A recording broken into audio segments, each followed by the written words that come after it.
It's been so long, I don't even remember that song anymore. It's been a while. It's been so long that I've taken it off of all my iPod playlists now. It's been a while. Yeah, it's been a while. Sorry everyone, it's been a while, but we're back. Yay! Fourth episode. Fourth episode, the letter number C if you're counting. Do we even count the pilot episode? Is that canon? I think it's been accepted as canon now by all 12 of our listeners. All 12, steadily growing 12 listeners. But we're back. It's C. This is the Almanac of Awesome. I'm Neil, that's Sam. And on this podcast, we discuss pop culture and whether it deserves to be around and for another 100 years. Are you banging on the table in the GMA-nominated podcast? This is the one that's going to win us the GMA. Is this the one? Is this the winner? Yeah. That's taken us to win the Games Media Award for Best Gaming Podcast. Yeah. When I think this is the most we've ever spoken about game. Probably the first time I've ever used the word games in this podcast. You were very naughty about a games company once and I had to cut it out. Oh, yeah, I remember that. Should have left it in. We'd have gotten nominated then. So all 12 of you send. Who does the nominations? Is it intent? Just owls. Just tie a piece of paper that says Almanac of Awesome is the shit to an owl. Find an owl, tie it to it, and send it off, and they'll know what to do. Greatness awaits. Indeed. So we're sitting here at the time of recording. It's a Wednesday afternoon. It's a hot Wednesday afternoon. Do you know what it reminds me of? It reminds me of Predator 2, where like everyone's really sweaty. Yeah, that's how hot it is. That and the cartel out front fighting the police all adds to the effect. So here we are with C. As per normal, we have had some suggestions in from listeners. All of them not good enough. All of them proving why we're the ones doing the podcast. Yeah. So I'm going to give them to you in a quick fire succession, and you can tell me yes or no whether they deserve to go into the Almanac. So these are the fan suggestions. Yeah. All right. Okay. Off the bat, cheese. Yeah. Cheese. Now, it's kind of an open and shut. More so than anything else we've ever discussed. Yeah, alright, cheese can go in. I can't live in a world without cheese. So cheese can go in. Cheese are in. Second up is cosplay. Bearing in mind that 11 out of the 12 listeners we have are cosplayers. You enjoy it when I drag you down to Comic-Con for work to see all the wonderful cosplayers. Enjoy's a strong word. Sure. I experience it. You enjoy, Master Wayne. Do you think people will still be cosplaying in 100 years' time? Yeah, of course they will. People have been cosplaying for at least 8 years. At least 8 years.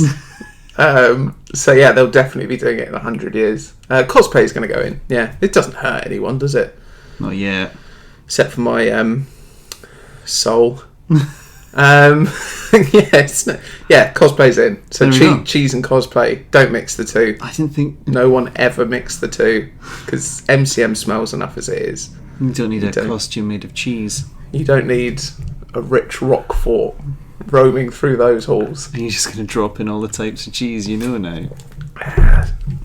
Buckle up, listeners. Buckle up, it's going to be a cheesy ride. It's going to be a creamy hour and a half, I'll tell you that much. The other one, well, I didn't expect cosplay to be so open and shut, but there we go. The other one is the free hugs. That can fuck off, but people dressing up as characters and stuff, like the photos that you post. They're good. People obviously expressing their passion, and You know, I went out to Manchester at the weekend to the Comic-Con there, and there was no free hug signs. I think it's just a London or creepy guy thing. It is creepy. It is creepy. Definitely give you that. Okay, so the first two done. The final one was craft beers. Craft beers. Is it wanky or is it better than beer? I think it's going to be... It doesn't go in the Almanac of Awesome craft beer. Really? No. Beer went in. Beer went straight. Beer was a stupid question. But craft beers, I think, is a fad. I think. That's a shame. I enjoy my craft beers. If anyone from a craft brewery is listening, I can openly ask for sponsorship. Send us a couple of cases, and I might change my mind. For a GMA podcast episode, let's be as corrupt as possible. So if you are a craft brewer and want to sponsor the show, send it, because I can't drink any until January because I'm doing a dry beer, so it'll be something nice to look forward to. So yeah, send us free stuff. Send us shit. It doesn't even if you're not craft beer, just anything. TVs, new TV, cars. Do you reckon we could get a car out of this podcast? I need a car. It's pretty successful. It's a pretty popular podcast. GMA nominated, maybe. GMA, we'll find out. GMA potentially nominated podcast. If we actually got to the GMAs, what would you do on stage? Storm it. No, if you were nominated. If we were nominated, yeah. Well, yeah, we're not going to win it, so I'll storm the stage whoever does win it. If you did and you got on stage, what would you do with that sudden power and exposure? I would make a point of insulting every other podcast nominated. I'd try my best, I think, to insult everyone in the room. I'd be like, right, I've got the stage, I've got the mic, and I'd go round the room one by one. This is just upping Ricky Gervais's Oscar antics. Yeah, singling out every person that I know or have come into contact with, could possibly ever work with. Yeah, and then just completely ostracise myself in the industry. That's what I'd do. What better reason to win a GMA? Well, no, it depends how drunk I am at the time. Right. If I'm sober, I'd probably just... What? Who's going to win it? Who do you think? I don't know who even does podcast anymore. It's not going to be that web prick. He's not winning it. That's right, Dan. Talking to you. To be honest, because I've got my ties to the industry, I don't really listen to any. There are some out there, but it just, I need my time away from that, so I don't choose to listen to any. Well, I think that all of our competition in the GMA Best Podcast category, I think they all deserve to be nominated. I think they're all worthy, entertaining, and informative podcasts. I feel there's a heel turn coming. They're just not as good as ours. Right, okay. So, good luck. Even you, Dan. But yeah, it's ours. They might as well call it the Almanac of Awesome Award. It's in the bag. See you at the show, guys. Alright, moving on to C. Right, here we go. C. So, do we do a quick recap? We normally do a quick recap. It's been that long, I can't remember. I can't remember. Yeah, it's too hot. So we had burgers were in there. Game of Thrones and those sort of shows. You're going right back to the pilot. Wrestling, that went in. Yeah. Something else. I was going to say you could only remember the first one after that. Okay, A. What was in A? All I know is there was the controversy of Schwarzenegger didn't go in. Yeah. Which I still get comments about. There's 12 people. I went outside for a cigarette earlier at the flat, and there was just a knife embedded in my front door. Yeah. So a scrap of paper on it saying, "Let Arnie in." It just said, I'll be back. He's on brand, I'll give him that. No, Batman is in. The Beatles aren't. Or the Beatles are with an asterisk saying until the Rolling Stones. And yeah, there was some other stuff. Just go and look. Why the fuck am I doing this? It's too hot. Go and listen to them, you lazy shits. Did you see that thing in the news about the George Harrison memorial tree has been like killed by actual beetles.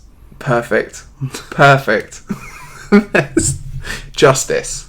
Justice. I thought George Harrison was one of the ones you liked. Don't like any of the Beatles. Oh, your heel turn. Yeah. A whiff of a GMA and you just turn.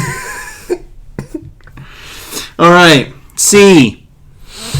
Would you describe me as an affluent man? We're recording this in my house. If you look around you and look at these surroundings, would you describe me as well-to-do? I don't... Will you stop wearing the smoking jacket? You stop wearing the top hat everywhere you go, so I don't know what to think anymore, Neil. So the reason for my riches is a monthly royalty check, because not a lot of people know I was in fact the inspiration for Mumra from Thundercats. First up, C. The first one on our list is cartoons. I put it to you that cartoons are done. There is no good cartoons anymore. Name some of the cartoons that you grew up and enjoyed. Oh, crumbs. Shall I throw some out at you? So obviously there's Thundercats. Yeah. Were you old enough for He-Man? I did a bit of He-Man. I did a bit of He-Man. Sure. A bit of Jason the Wheeled Warriors. On a Saturday morning. Were you more Mask? Was that more you? I can't remember. Like, to be honest, Mm-hmm. a lot of... No, I can't think of any cartoons and stuff from when I was that young. Except for Thundercats. Oh, Biker Mice from Mars. God, where the fuck is that show gone? We need that back. Are you dismayed that Turtles gets a big screen release? Fuck off, Turtles. They've Turtles. had 2 shots at it now. Where's the Biker Mice from Mars movie? The Biker Mice... Basically, all you'd have to do is take John Carpenter's Ghosts of Mars and reskin it. Bang. Film done. In the bag. Biker Mice from Mars. Let's say Sharky and George. Sharky and... I watched a bit. Sharky and George. They're French.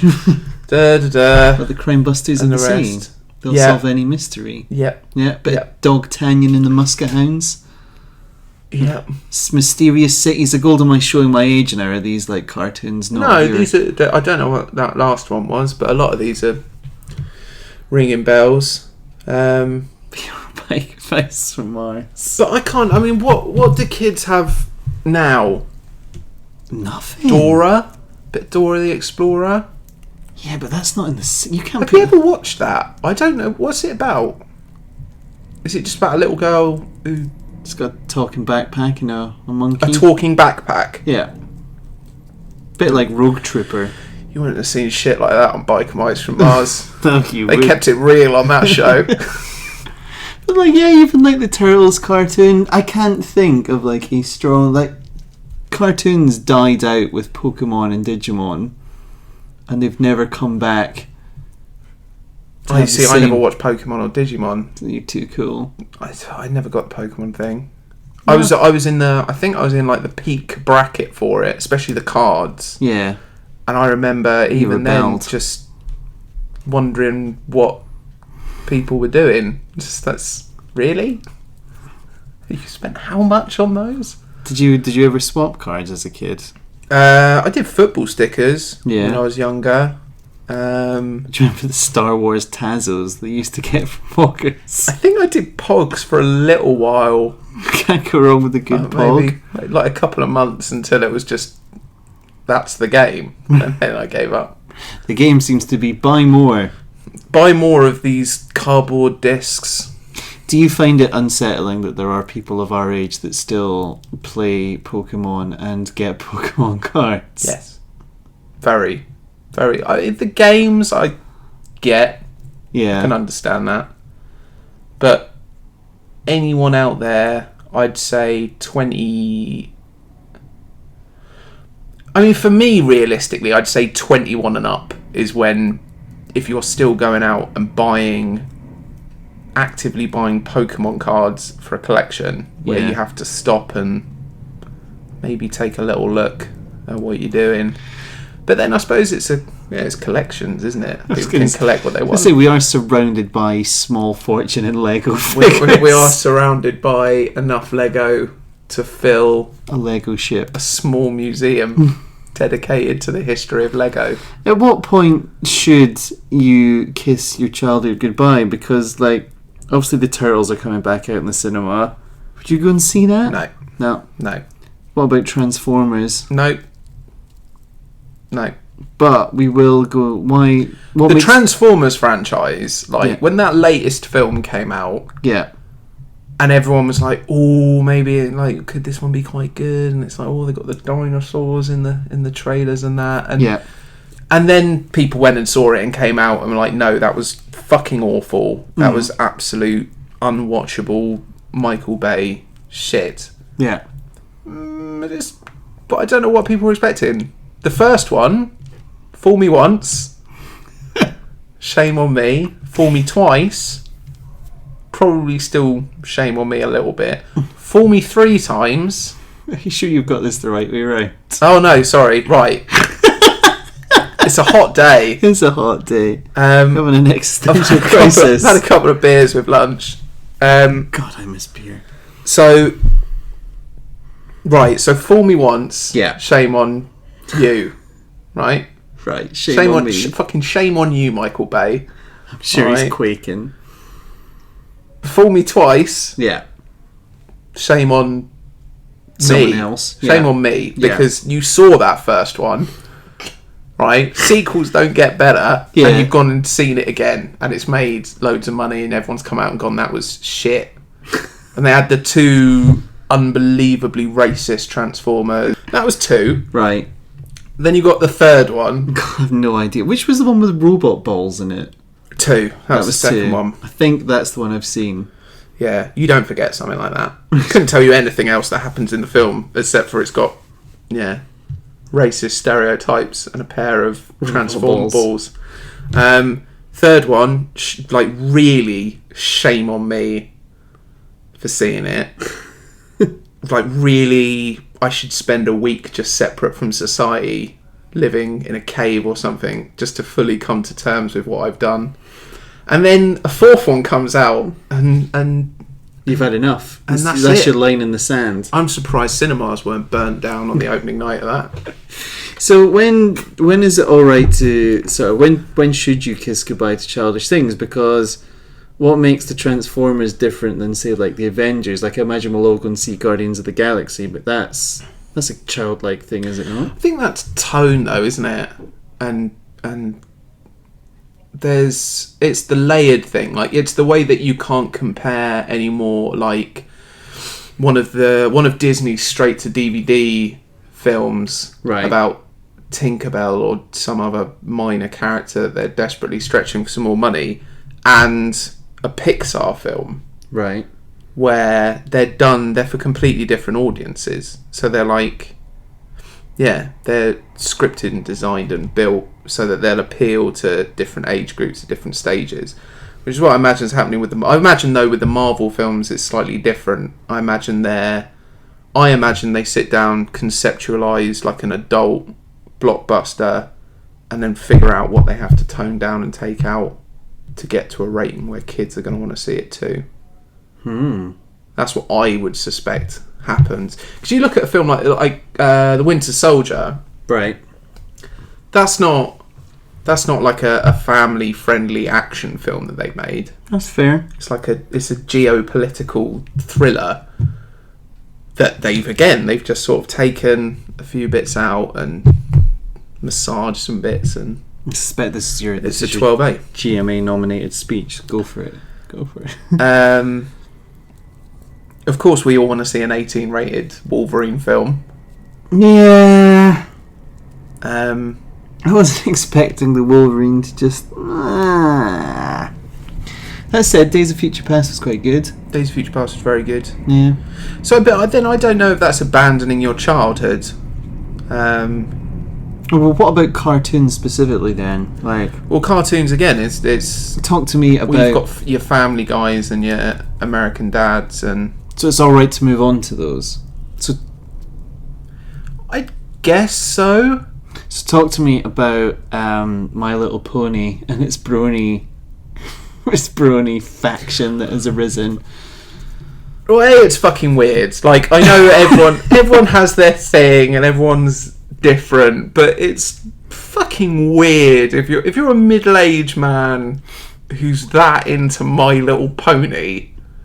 There comes a point where I think someone should be sitting these men down and sort of digging a little bit deeper. Do you not agree, though, that friendship is magic? Friendship is magic. Don't need little ponies to tell you that, though. Just get some friends. Get some real friends. As though there's no...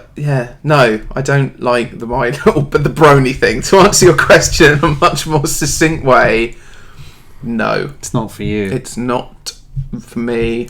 I think it's weird.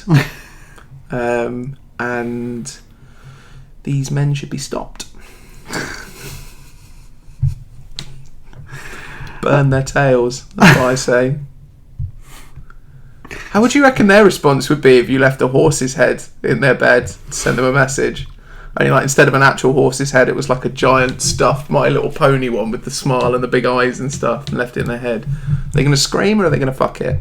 What are they going to do? For fuck's sake. Oh God. This is our watershed moment. On the GMA nominated. You know, I was looking on like one of my comic sites, as you do, and they ran a story about a porn actress who had designed My Little Pony butt plugs for men.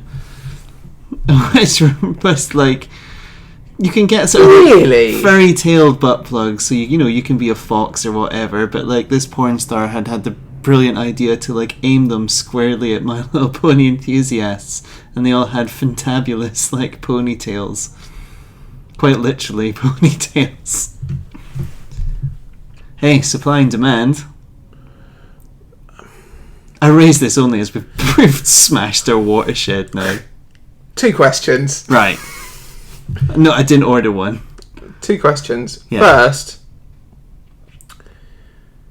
imagine that became our sponsor. Imagine we didn't get the beer, but we got a crate of butt plugs. But we're doing a giveaway for My Little Pony butt plugs. I'd like that. I'd be fine with that, to be honest. I'd put a picture of one on the front of the book when we get it printed up. Just out the shape of the butt plug at the top, but then the tail would be an actual tail, like coming off the top, and that's your little bookmarker, your little place marker. Nice. I should work in product design. You should do. I suspect after this podcast you never will. Right, 2 questions about My Little Pony butt plugs. Yeah. First, yeah. Why? Sometimes you just want to be a pony. Tie a tail on. Oh, I see your logic. I mean, like, why does it have to be a butt plug? Yeah. Damn, I don't have a straight answer for that. There's not a straight answer for that. Because what's the... I mean... Let's move on. This is weird. You don't even have a second part to that question. This is getting weird. My mind's going to... It's butt plug heaven. It's getting pretty dark. Well, there you go. There's a case in point. You never got a Thundercat butt plug, but time's changing. Now that, on the other hand... Panthro strikes me as the kind of guy. If they did a Panthro butt plug, that's man enough. I'd be like, yeah, what of it? Yeah. Hey everyone, I'm wearing my Panthro butt plug. What of it? Deal with it. Deal with it. If it's good enough for Panthro. Do you not have like those nunchucker things that were just fists anyway? Or am I just taking us on an anal adventure that just none of us were ready for? What? Nunchucks? Panthro used to have nunchucks. And drive the big... That were fists? Yeah. And he drove the tank around. But when it came to like actual hand-to-hand, he had nunchucks. Because the one guy had the whip that could turn him invisible. Yeah. Chitara was fast as fuck. Lino obviously had the Sword of Omens. But I don't think he ever killed anyone with it. Just... Wily Kit and Wily... It was for holding up. Yeah. Wily Kit and Wily Cat had sort of like bombs that they'd throw from their little hoverboards. Right. Panthro had nunchucks shaped like a fist. Okay. Why haven't they been made up? Went to butt plugs. Yeah. Exactly, that's my point. I'm like, what? Where have we gone wrong? Where did the My Little Pony thing go? Or, like, how has that become a thing? That's what I don't understand. Is it that... I mean, there's everyone, everywhere, and everything becomes a thing on the internet. Like, becomes a weird sexual thing that people get off on. Everything. Everything. Yeah. Well, My Fucking Little Pony has, so everything does. So, Yeah. my question would be, is it a matter of someone stumbled across a few people who are into this brony thing, and it's so fucking weird that they've had to make a big deal out of it and tell people about it, and that's why it's something that's being talked about? I just think Or is it a thing that's become so popular and big that people have to talk about it? I think it's like become so big. There's so many people involved that people are like, you know what I'd really like to see? Yeah, but why? Ponies fucking. Go to a farm. Hide your shame by standing in a field. Prey on children in a conference hall with a glittery tailed butt plug shoved up your ass. So do you think it's because there's a lack of decent cartoons now that the one... People are just going back and hypersexualising the old ones. It does seem a strange turn of events. Yeah, a little bit. Another weird thing that I found on my travels on the internet is the amount of people that fetishize Daphne from Scooby-Doo. No, Velma from Scooby-Doo, sorry, the nerdy one. Right. Like, that's... Nothing wrong with that. Smart women are hot. But you draw rather that than the blonde bimbo. Whatever her name I thought was. she was gingery. Well, whatever. Daphne. The annoying one. Velma's the shit. I can get behind that. Get up in that. Here we go. There's our misogyny cue for GMA nominated Almanac of Awesome. Right. So, people are fetishising Velma. They're into Velma. Well, yeah, it's weird that it's a cartoon. Yeah. But then, I mean, there's always been, like, Jessica Rabbit. It's a cartoon. Are we about to embark on Oh, there's not. of what cartoon characters you found hot? Oh, yeah, let's do this. Right. Right, Jessica Rabbit. Yeah. The Space Jam.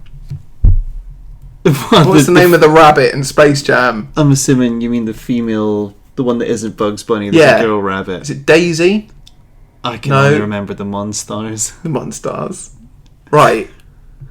So far you've got... But again, though, well, no, because then it was like, it's a rabbit.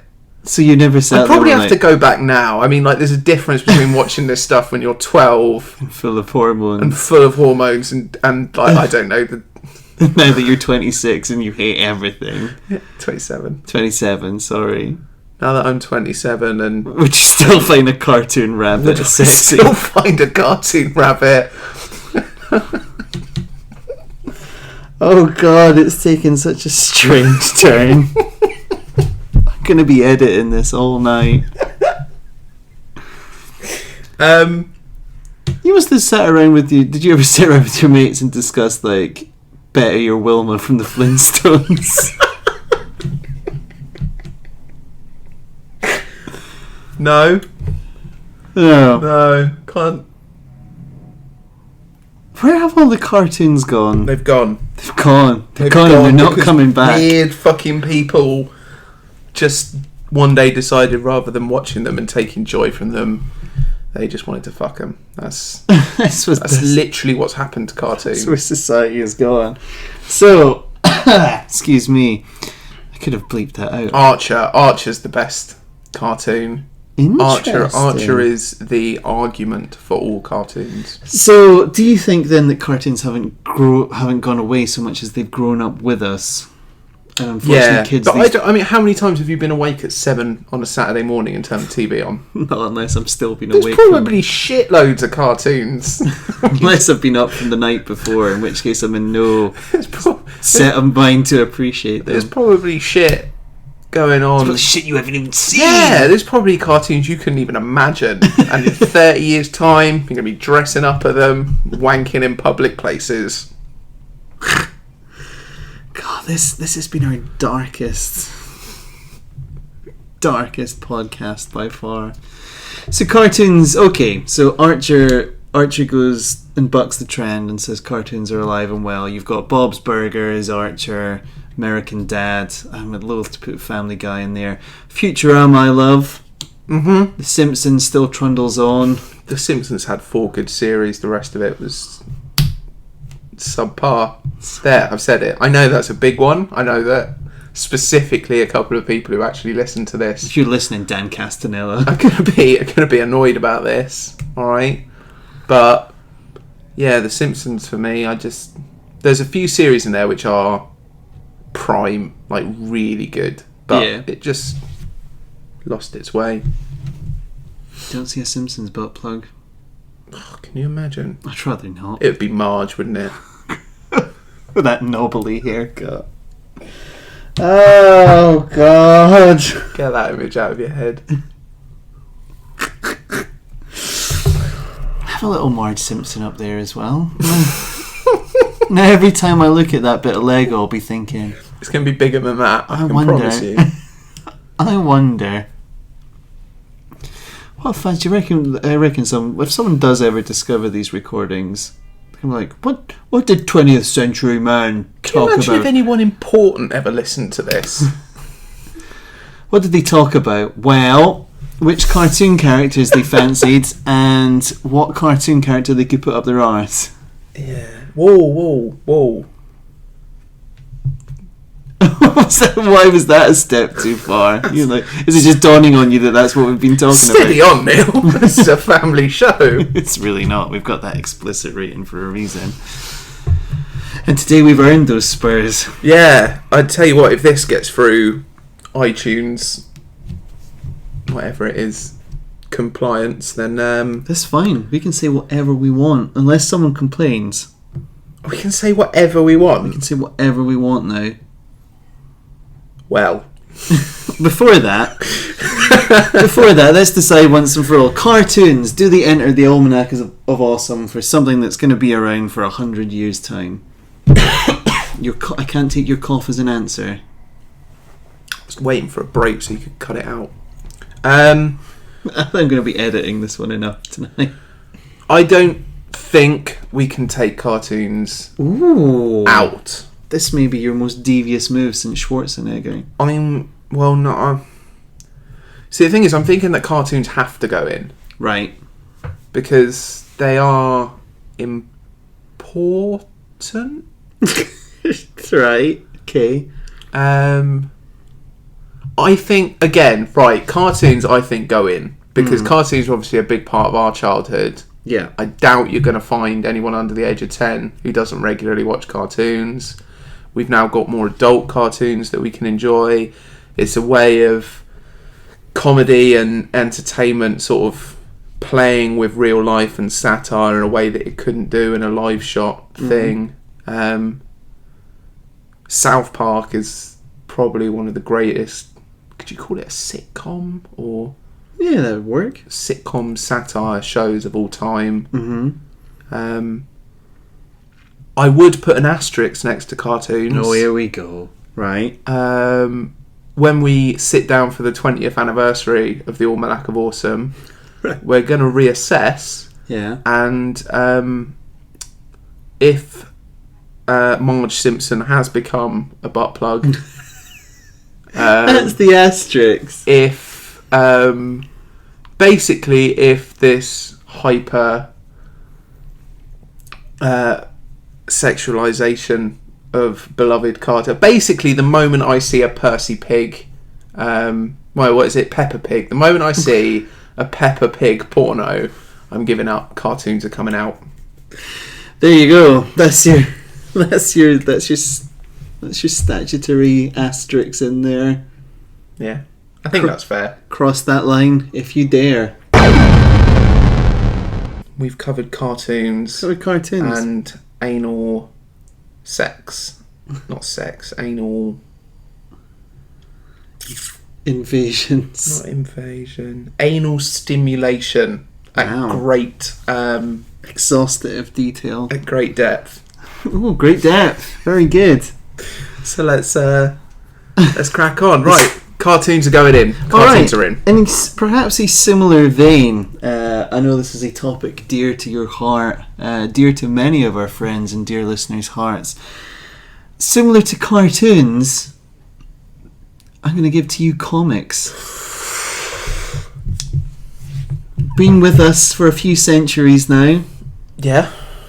Constantly rebooted, it seems. But does it give rise to people watching films and going, "No, it wasn't as good as the comic"?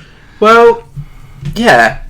I mean, I don't want to do any spoilers or anything, but comics are going in. Right. Comics are in. That's we don't. I mean, don't worry. We are going to now discuss them. I imagine. Right. In various levels. We can. For Yeah. a while. Yeah. But yeah, comics are going in because Okay. comics are fucking awesome. Why do you think comics are awesome, or are you still on the rant? No, that's it. Comics are cool. Comics are cool. Comics are cool. See, I'm saying they're it. cool. I'm saying it. Yeah. Good stories, amazing artwork, and as well variety, like massive variety, even within the same character. Mm-hmm. So like you could read 3 different Batman books, and you're going to come away probably with 3 different art styles, slightly different takes on the character and stuff, and it lets you find something that you really like. But Right. as there always is, I'm still thinking of that female rabbit from Space Jam. you are. You Sorry. dirty fuck. Your point. But as you said, the whole deal with the rise of, It's almost comic book snobbery. yeah, that's it, snobbery. Because if you go back, post World War II, maybe through to like the late 90s, Right. it was always the hideout for perhaps the lonely child. Yep. The child that didn't get out much, who didn't have many friends, and comics were a form of escapism. But now Hollywood's really going hell to leather with comic book movies. It's become like an in thing. I think that's a good tie-in as well with our GMA nominated episode Right. here. It's a good comparison with gaming True. as well.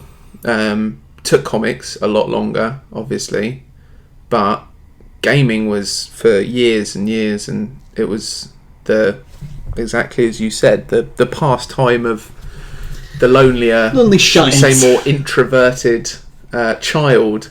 Yeah. Whereas now, it's not. It's for everyone. It's a massive thing, and you look at comic book films now, and they're the highest grossing films year in, year out. Do you know, like, similar to music and I guess games as well, it really annoys me when people wear like comic t-shirts, don't know anything about the comic. Yeah. Drives me nuts. Yeah. I first experienced this with like the Ramones in college. Like, people wore Ramones t-shirts but like couldn't name more than 5 Ramones songs. Drives me nuts. If they could name any. If they could name any. Yeah, fair. I knew a girl at university who thought that Nirvana was a brand name. Shit you not. Nirvana. And that was when you were at university, so you can't go to the Union for an hour without hearing Smells Like Teen Spirit. Yeah. So it's... Yeah. I don't know. I mean, I don't know that side of things is I mean, it's annoying. Do you think when you sort of like, but at the same time, someone wants to wear a t-shirt, fuck them, let them wear a t-shirt. It's not hurting anyone. You're not annoyed then that your counterculture has been claimed by the masses then? Well, no, because I'd almost put myself as one of the masses who's come into it. Certainly more. Like, I'd say since the first Iron Man film, I'd say, or maybe Batman Begins, probably. Yeah. I've spent a lot more time reading comics and talking about them and getting to know them and stuff. I mean, before that, when I was a kid, I read some Wolverine and Incredible Hulk. Mm-hmm. But other than that, I wasn't massively into comics. You're a late bloomer. Yeah.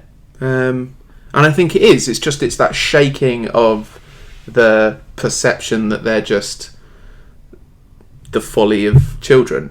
And it is. It's like something like someone making like a $100 million film that was as good as Batman Begins and Iron Man were, that sort of make you sort of go like, oh, there's some really good stories to be told here, and then start reading comics, and you start.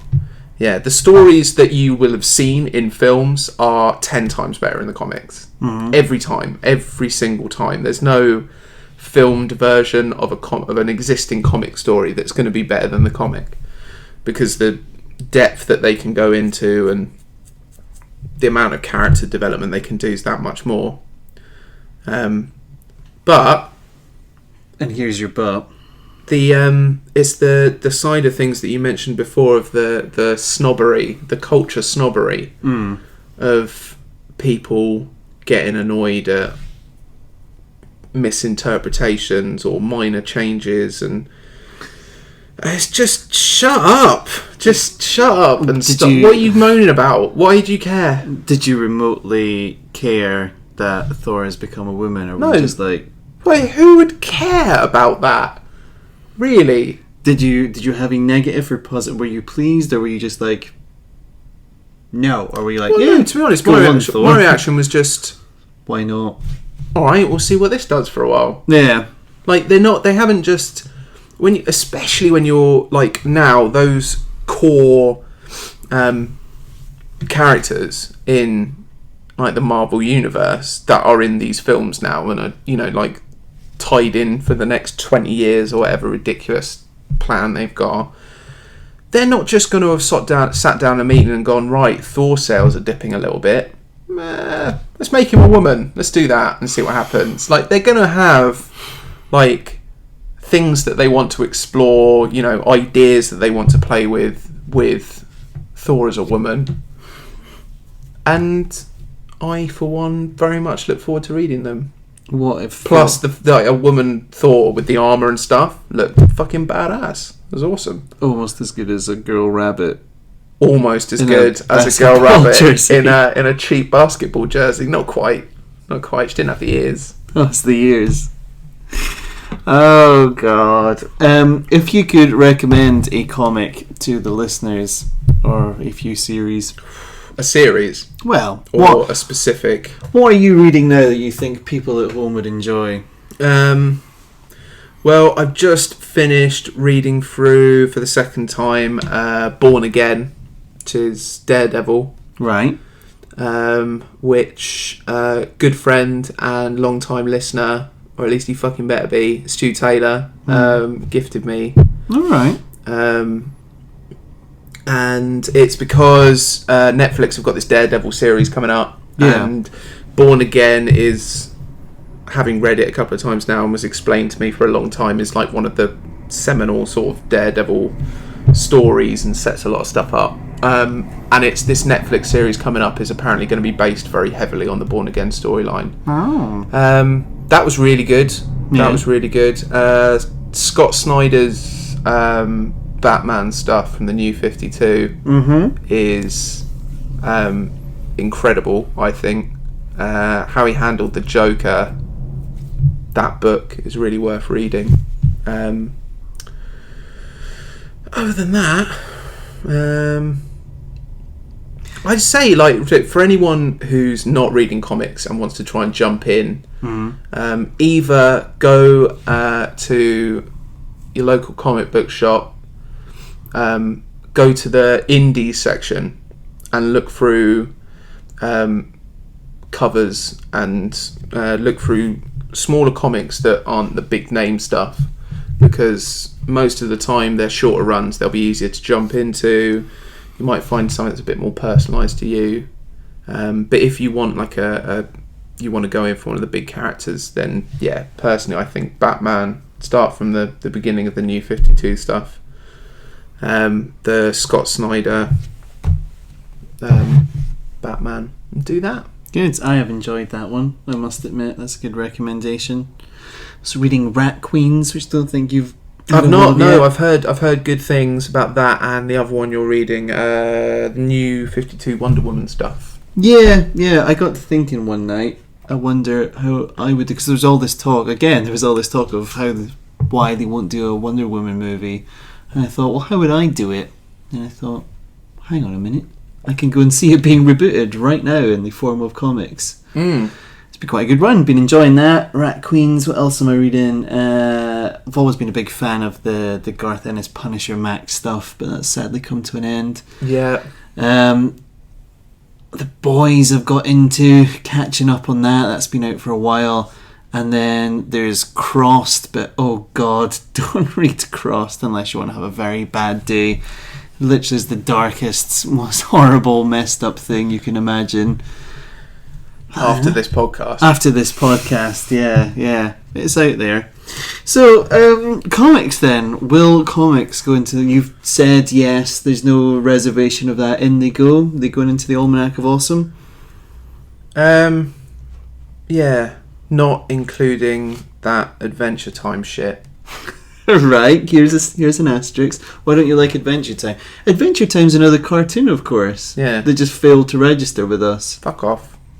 What is it? It's shit. And for some reason, people seem to really like it, and I don't know why. And that annoys me. Do you reckon that Adventure Time is a darker subsect of like bronies? Oh, it's going to happen. That's coming. That's going to come in a big way, I reckon. At some point, that's just going to show up, and that's going to be it. That's going to take over from Rule 32 on the internet. It's just going to be Adventure Time porn and weird stuff. I bet it already is. As soon as something's invented, listeners, Google weird Adventure Time porn, and whatever you find, send it to Neil. As soon as something exists now, you just have to Rule 32 it. Is it Rule 32 or Rule 34? It's one of them. One of the 30s. The rule basically states whatever there is porn of it. Yeah. You'll find it. So yeah, I think comics go in. I think there's some areas of it that could do with improvement, and I think once people stop being snobby about it, it'll it's there for everyone. Yeah, exactly. It's there for everyone. So stop being a dick. All right. Our third topic for today, again, a matter dear to your heart. I should really have done some research for this one, but I don't really feel research or indeed an introduction is necessary. If I was to say to you, Christopher Walken,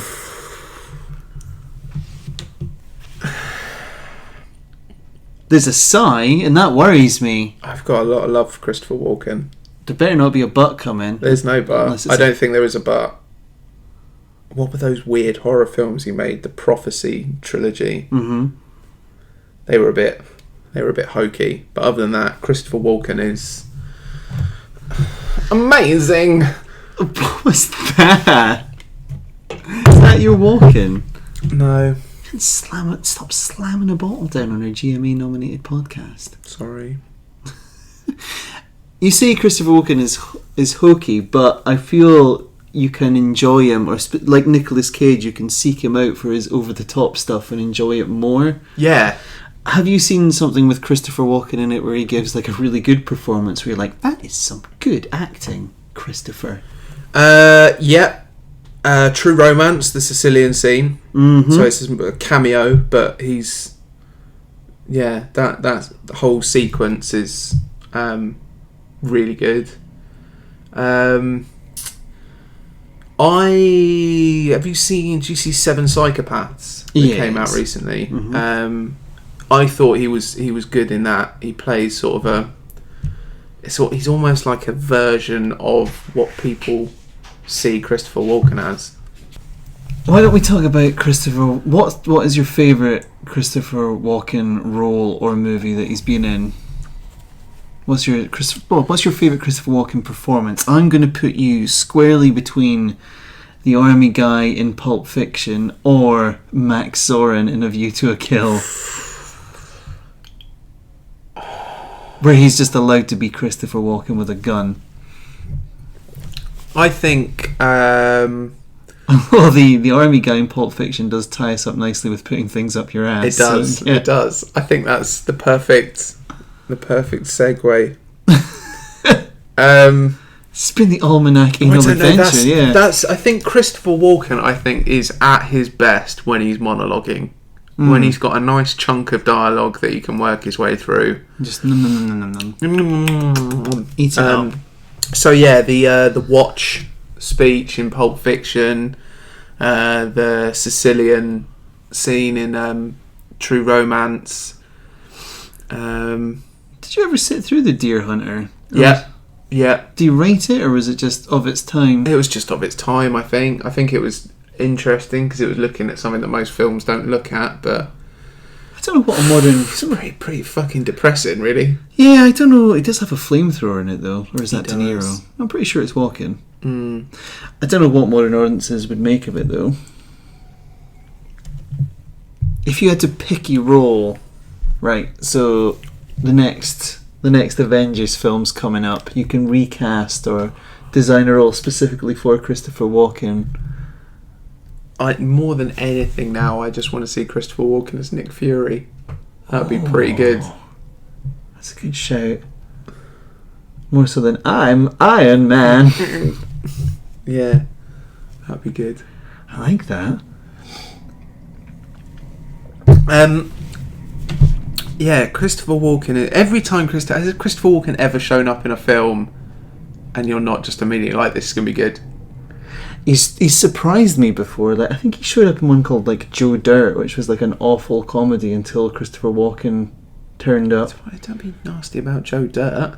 Was he not in some like Adam Sandler? Forrest Gump of our time. Was he not in like some Adam Sandler one where he just turns up as like the devil or something, or some inventor? I don't know. Click, that's it. Yeah.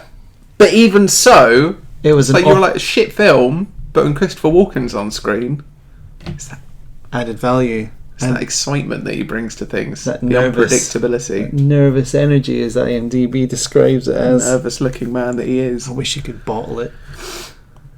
What else? Things to Do in Denver When You're Dead, where he plays the crippled mob boss. Despite being paraplegic, he is still one of the most menacing villains of all time in that. Yeah, the thing with the nurses as well. God, he's good at being creepy.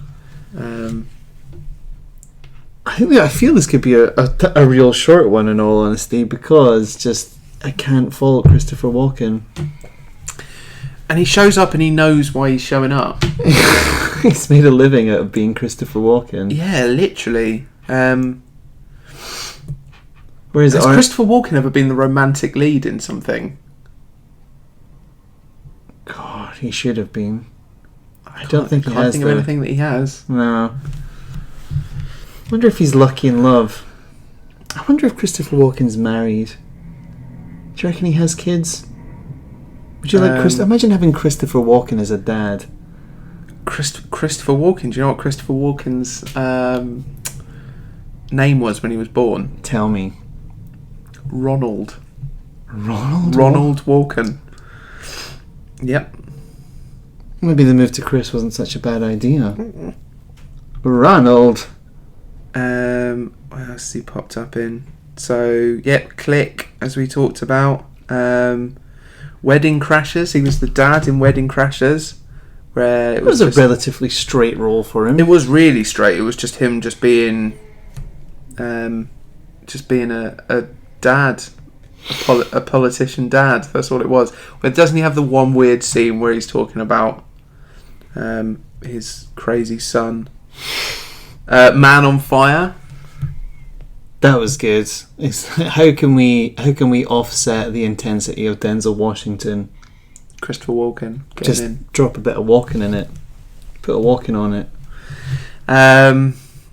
Welcome to the Jungle, also known as The Rundown, with The Rock and Sean William Scott. That's a turkey that keeps surfacing. A lot of people hold it in high regard, I'm led to believe. It's all right, but again, it's You're only in it for Walken. Christopher Walken's there. Literally, his job is just be a weird, unpredictable Loon. as he is in, as we're starting to realise now, everything. Sleepy Hollow. Didn't even talk in that one. He was the Headless Horseman. The Headless Horseman, which is odd because he had a head for quite a lot of it. Good. Rom-com, 1990s, late 1990s rom-com blast from the past. Oh, I'm vaguely aware of this one. This is Brendan Fraser and Alicia Silverstone. Indeed, it was the one where he kept them all down in the nuclear bunker. Whatever happened to Alicia Silverstone? Drugs, I imagine. No, well, I partly know the answer. I know she became a mum, but she seemed to go off the weird end. What happened to her film career? For someone who started off in Aerosmith videos. Yep. The last film I ever saw Alicia Silverstone in, as I was reminded this weekend, she was one of the bad guys in Scooby-Doo the movie. Really? Like, you know, one of those pull the mask off, let's see who you really are moments. Like, Brilliant. She was a double bluff. Alicia Silverstone was one of them. I can't believe that we've gotten this far without mentioning probably Christopher Walken's greatest ever performance. I see this could be an area of contention. Being as the sleazy record executive stand-in for Rob Lowe's TV producer in the first film. I'm of course talking about his role as Bobby in Wayne's World 2. I think that was the point where that was certainly the point where I became aware that Christopher Walken was an actor. As in, like, he'd always just been that guy in films, but then from that performance, it's like, I want to see what else he's done. What's he got going on? What's Christopher Walken going on? So we've essentially just listed the films of Christopher Walken. Yeah, you've enjoyed that for 10 minutes, listeners. You've literally sat and listened to two men read out a list of film names. And what binds them together is they've all starred Christopher Walken. We're moving away from impressions, I think. It's hard to do. Like, you just got to put the comma in, the Walken comma. Yeah. Like, you don't even really have to do an accent. If you went up to someone and you said, like, I'm going to the shops tomorrow, they'd probably... Yeah, why are you talking like Christopher Walken? Apparently Kevin Spacey does a really good impression of him. Kevin Spacey does do a good impression of him. Kevin Pollak. Yeah. I think it's Kevin Pollak. The actor who was in The Usual Suspects. Oh, yeah. You know the one I mean? Yeah, runs the junk shop. Yeah. He, in his stand-up, does a lot of stuff about Christopher Walken, which is... Yeah, Google that. There's one bit in particular that he does about being at a party, and he was leaving, and as he was coming down the drive, he bumped into Christopher Walken, was just stood there on his own. Just no one with him, just stood outside the house, sort of looking confused and lost. It's like, oh, Chris, what's wrong? It's lost. It's abandoned. Are we now going to top off 10 minutes of listing Christopher Walken's with a really bad impression of him? With just like doing other people's impressions. A really bad impression of Christopher Walken. Normally I'd throw one in, but just it's the kind of man you can't do justice to. No, he's a law unto himself. God bless you, Christopher Walken. God bless you, Christopher Walken. I don't think there's going to be any contention here. He's going straight in. Yeah.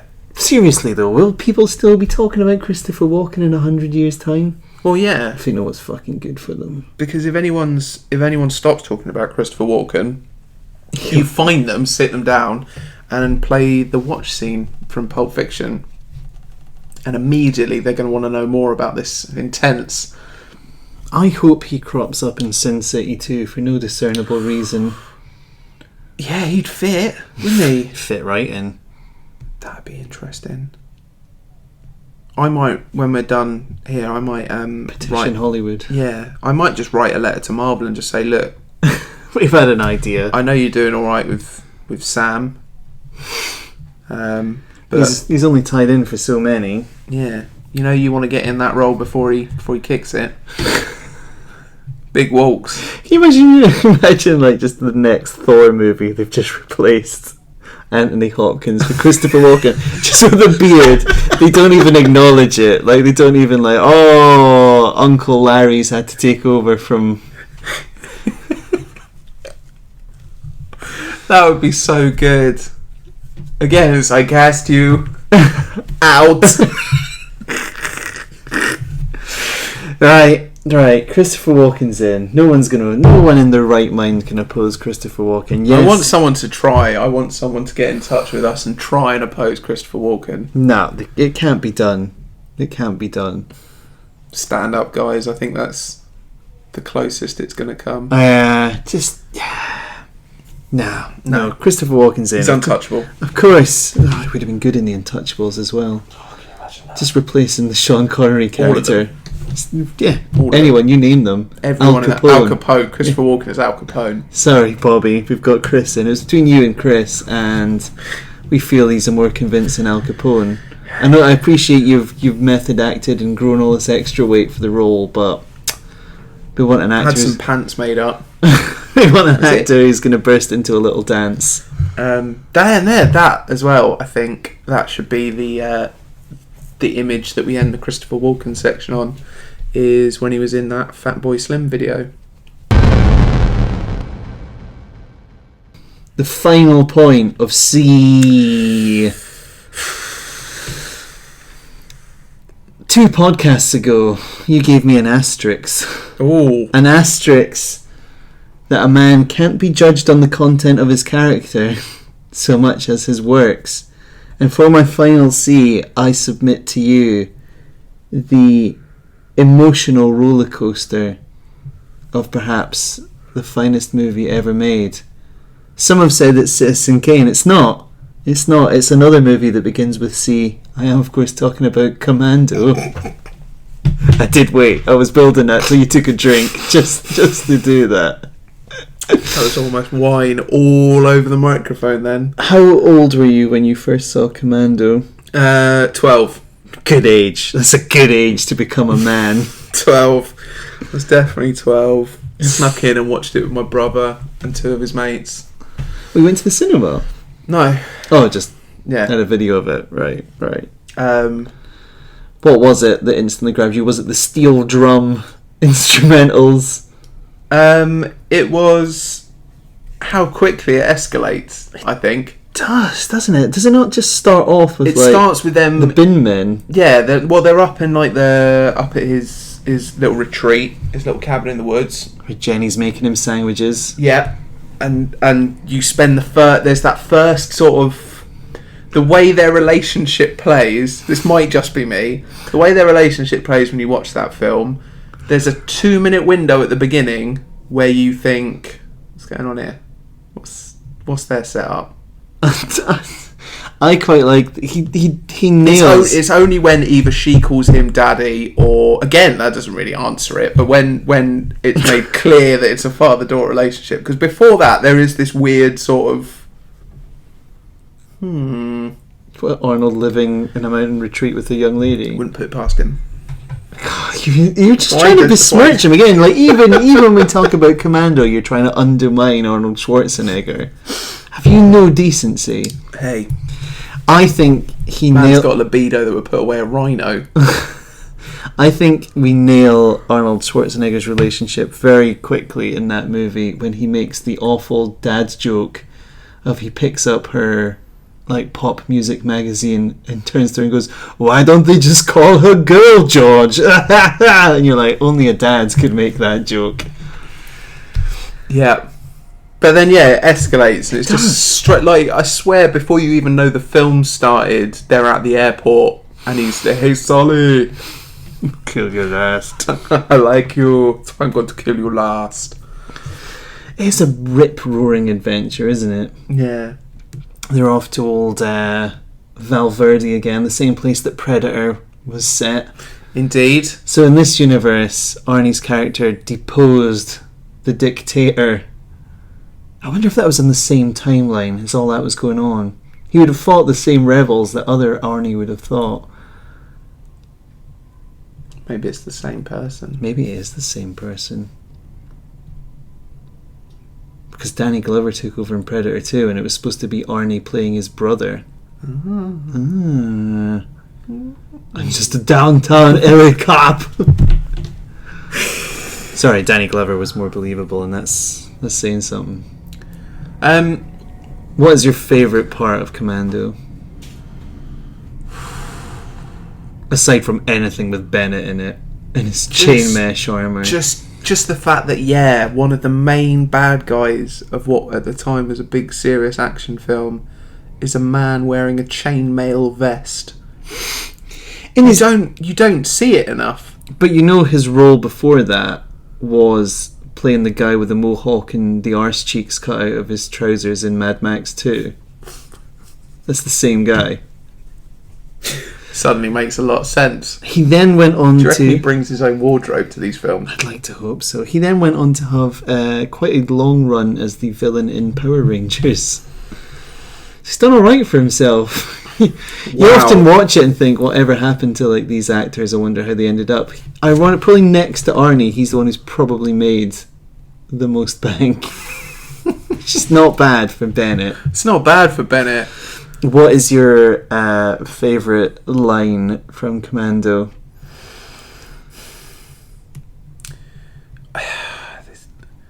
All that film is lines. That's all it is one-liners tied together by violence. And then just a 20-minute orgy of death. That sequence at the end when he's just stood in the middle of the buildings just shooting a gun that never runs out of ammo. It wasn't until... I think I owned the second iteration of it on DVD because it came out on VHS for several versions and it was still cut, and it wasn't until about the early 2000s that you finally got a version where it was just completely uncut, which included him killing a man with a rake and an underutilised movie weapon without rake, doubt. The humble rake. And what was I watching? That's it. I watched Homefront, the Jason Statham led film where he's an ex-DEA agent. Of course he is. Who's after bringing down a major drug dealer and having his son killed, moves out to the mountains where James Franco's meth cook, who, no word of a lie, and I don't think it's ever really... It's not like tongue-in-cheek. It's like his name is Gator, as in the pimp that Will Ferrell plays in The Other Guys. The literal interpretation. It's funny they wrote his backstory. Written by Sylvester Stallone. I can only... Is this Which weirdly they didn't put on the marketing. It just appears at the beginning of the film. They didn't stress that. But... So by that point you're sitting there going, oh, fuck. By that point I was like, right, we've got a film on our hands now. Now we've got an Oscar contender. Do you reckon that's services rendered for co-starring in Expendables? It's got to be. It's got to be. I'll write you a movie. Yes, done it. Funny guy go get her. You can... Does he knife fight? I'm assuming there's a knife fight with Gator. It's not a knife fight. To back it out. Wait. Someone comes at him with a knife at one point in it. Schoolboy error.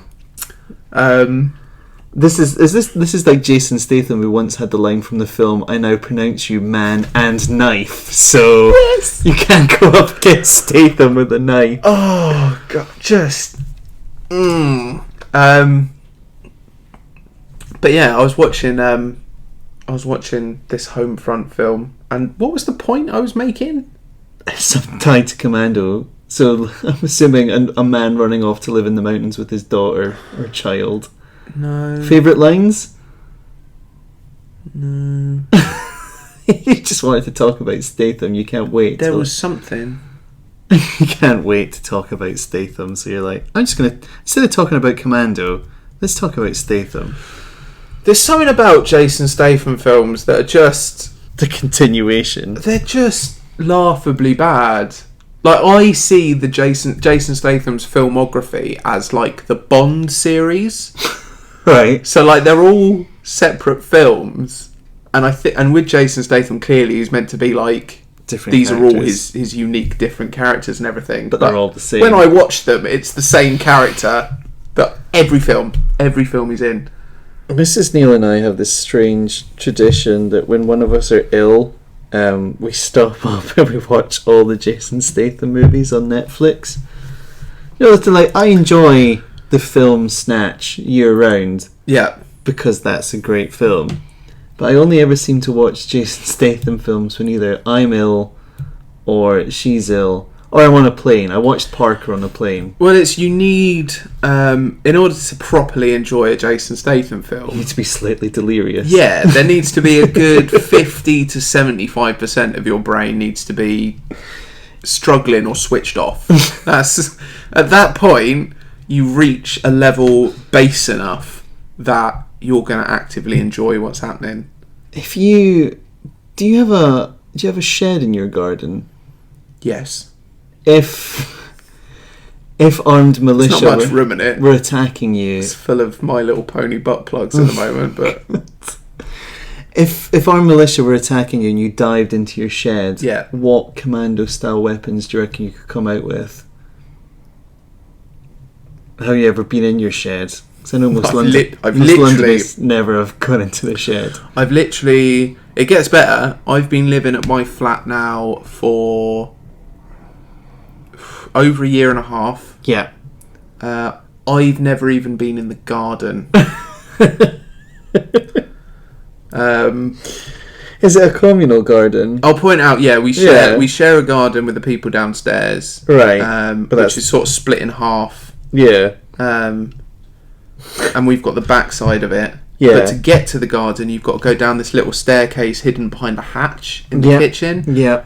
There's never been any need for me to go in the garden. We haven't got any chairs or anything down there, I don't think. So it's pretty pointless. So fuck knows what's in that shed. Bodies, for all I know. Could be. I do live with...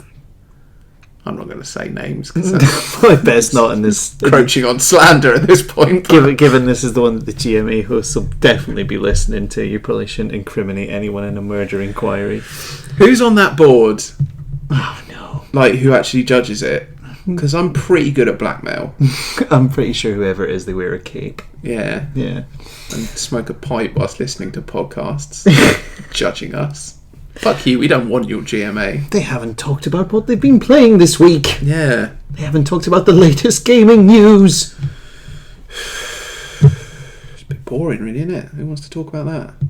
When you could be talking about the actual velocity needed to throw a lead pipe through someone's chainmail armour. From a distance. From a distance, and pierce chainmail and that man's chest and the wall behind him and hold him pinned to the wall.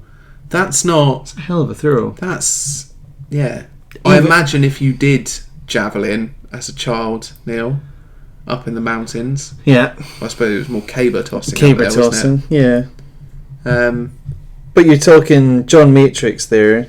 24 hours on the go, no respite. He's been beaten up and drugged. Several flesh wounds. wounds. Eat or drink in it? You never see him eat or drink in Not that on film. screen. So his energy's got to be down. His enemy's gonna need a Mars bar at least. Unless he's tucking away Kendall mint cake when we check in with the bad guys. I think he's not doing anything in a hurry. He's definitely been shot several times. He's been beaten up. He's been electrocuted. He does get electrocuted at one point. Incarcerated. And yet he still has the firepower to just throw a pipe through someone. And come out with a quip as well. Straight away. Yeah. When do you think he came up with the quip? Do you think he saw the pipe, was like, I've got a damn good one line for that? I was like, see if I can get it through his chest, see if this plays out. Do you reckon it left his hand and he thought, I'll tell you what's going to sound awesome? Or do you reckon his mind is so quick at that point that running on adrenaline. saw Bennett skewered to the wall and there and then waiting. it just popped into his the head? steam. What if it killed him but no steam had come out? It would have ruined it. That's a good thing that people can send in to us as well as ideas for D. If the steam hadn't have come out, what would the one-liner have been? Now you're dead, asshole. Don't steal my daughter again. I like to imagine he'd have looked at him, like run out, found his door, and was, oh, where were you? It's like, oh, writing puns. I had to lay some pipe.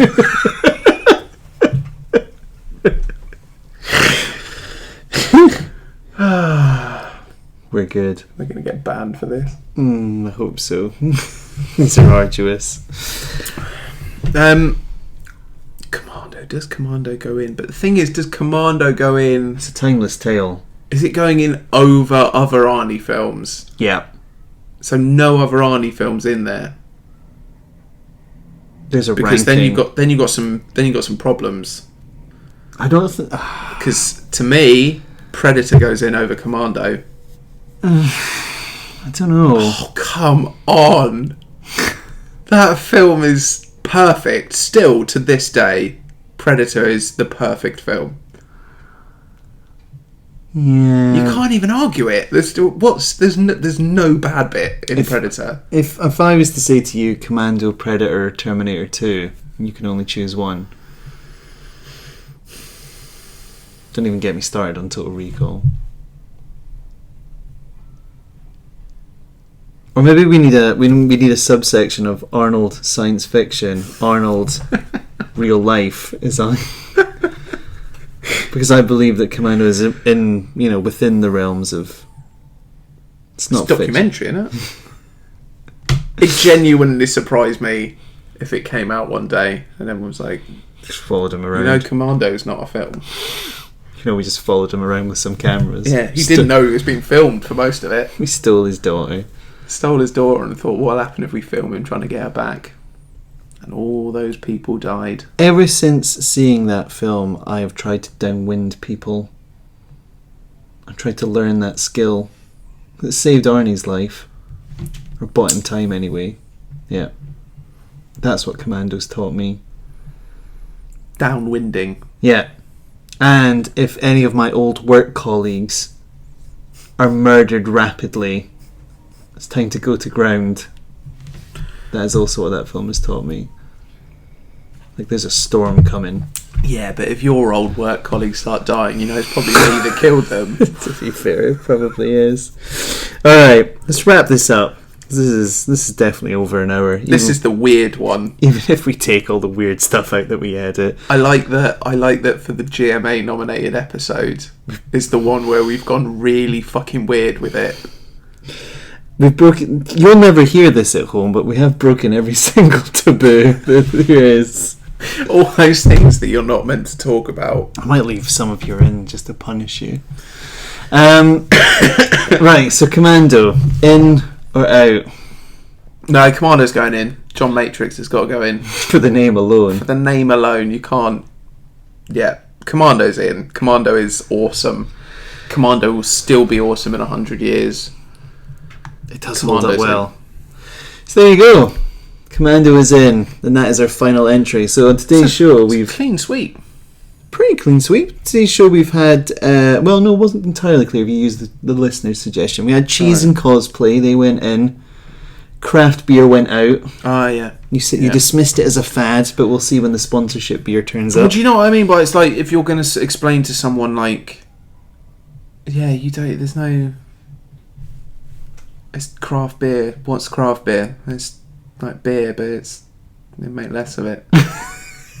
Alright, so what happens if you like it? Still want to work in advertising. What happens if you like it? So you want to keep drinking. You want to make that your drink. That's your elevator pitch for craft beer. It's like beer, but they make less of it. Doesn't matter. It's run out. It's gone. But I want more. I really like that. Can I buy some more? No. You can't. Alright, cartoons went in, basically on the back of Archer. Everything else is fucking weird. Yeah. Cartoons go in with an asterisk that as soon as I see someone fucking Peppa Pig, it's out. Straight out. Jesus. Comics went in. Mm-hmm. Walken went in. Yeah. Uncontested. And Commando, with a witty pun, went in. Alright, that is the end of this episode of the Almanac of Awesome. You can follow me at Neil.Gortz on Twitter. I am at Sam Conisby On the Twitter. on the Twitters. If you can't find me, look at Neil's feed. Highly likely we will have tweeted each other.